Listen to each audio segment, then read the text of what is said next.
गया जी के नगर पंचायत वजीरगंज के अंतर्गत दक्षिणगांव ग्राम में लगाया गया मुफ्त पशु बांझपन निवारण शिविर। इस शिविर का उद्घाटन दक्षिणगांव निवासी समाज सेवी सीताराम सिंह के द्वारा रिबन काटकर विधिवत किया गया। वरिष्ठ पशु चिकित्सकों ने पशु के बांझपन के निवारण और पशु की देखभाल करने की जानकारी तथा मुफ्त दवा वितरण भी किया गया।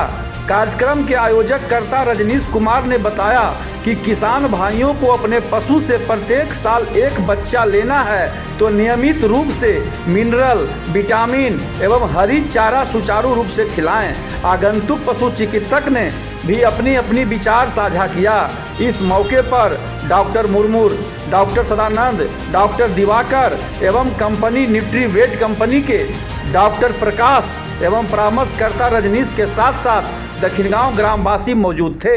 आप देख रहे हैं वजीरगंज पॉलिटिक्स। पेज को फॉलो, लाइक, सब्सक्राइब एवं शेयर जरूर करें। धन्यवाद।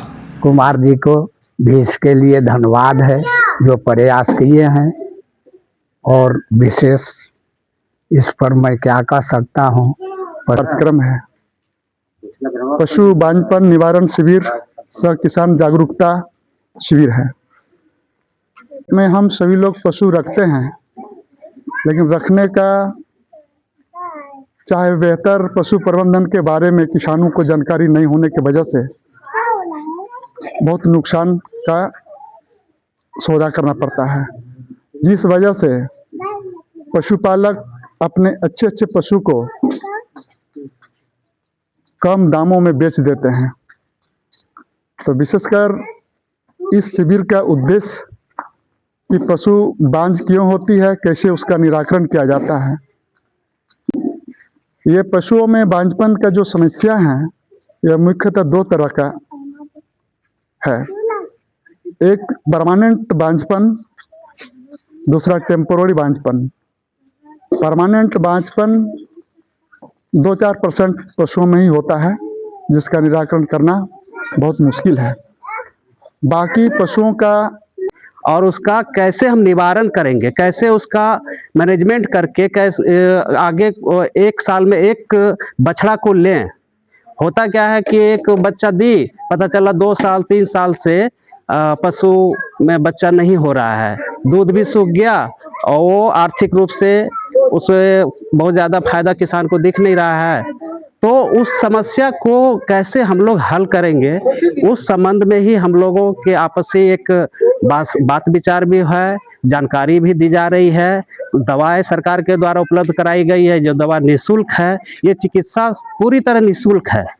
तो हमारा एक अनुरोध है आप लोगों से कि आप लोग तो अपनी समस्या को बताते हुए अपनी जानवर को दिखा करके दवा लें, और ग्राम में और भी लोग हैं उनको भी बताएं कि कोई दिक्कत है तो आकर के मिलें। और इसके बाद तो फिर हॉस्पिटल, पशु चिकित्सालय तो है ही। तो मेरे मैनेजर और मेरे गार्जियन तुल्य पारस सर कुछ बोलने के लिए चाहेंगे, और पशु का बहुत ही एक्सपीरियंस है, 10 साल का एक्सपीरियंस है। तो पारस सर बोलने का रिक्वेस्ट करेंगे, और तालियों से स्वागत कीजिए मेरे मैनेजर सर का। तब से शायद पहली बार इनके गांव में, उनके घर के बीच हमें आने का, इस महफिल में आने का सौभाग्य मिला है। आज बिहार सरकार के पशुपालन एवं मत्स्य संसाधन विभाग के द्वारा बांझपन शिविर लगाया गया है, जिसका संचालन हमारे गार्जियन और बड़े भाई डॉक्टर सदानंद सर और डॉक्टर मुर्मूर सर कर रहे हैं। और इस सभा में मुख्य अतिथि के रूप में आए लॉबिन्स दे, वहाँ पे कहेंगे खूब बतेगा तू हमारा, ये तो गाय के दूध पी ही रहा है, इससे हो जाएगा। लेकिन उसी जगह पे अगर उनका अपना बच्चा हो तो माय के दूध के बाद भी बहुत सारी चीज उसको दिया जाता है। तो बांझपन को दूर करने के लिए हम आप लोग से ये कहेंगे कि अगर गाय बछड़ा जन्म दे या बछड़ी जन्म दे तो बछिया ही आगे चलकर गाय बनती है। तो उसके लिए अभी जो कोलेस्ट्रम और इम्यूनोग्लोबिन्स बच्चे को मिलना चाहिए, वो नहीं मिल पाता है। कारण ये है कि पहले अपने यहाँ देहाती नस्ल की गाय हुआ करती थी, जिसमें कि दूध की मात्रा कम होता था, कोलेस्ट्रॉल का मात्रा ज़्यादा होता था। ऐसे आप लोग ये प्रैक्टिकली रूप में देखेंगे कि पहले गाय अगर बच्चा देती थी तो 10 परिवार फेनस खाता था, लेकिन आज एक परिवार को भी नसीब नहीं है। हैवी मिल्किंग गाय होने के कारण कोलेस्ट्रॉल और इम्यूनोग्लोबिन का बेस तैयार नहीं हो पाता है, जिसके कारण पशु लंबे समय तक दूध देते रह जाती है और बछिया जो है कुपोषण का शिकार हो जाता है। तो अगर आप बछिया को कुपोषण से बचाएंगे तो बांझपन को दूर करने में आप सफल रहेंगे। दूसरा चीज है कि जब बछिया एडल्ट हो जाती है तो 65% दाने चारे की खराब गुणवत्ता के कारण पशु जो है बांझपन की शिकार होती है। 4% हार्मोनल प्रॉब्लम होता है, 15% कीड़े की समस्या होती है।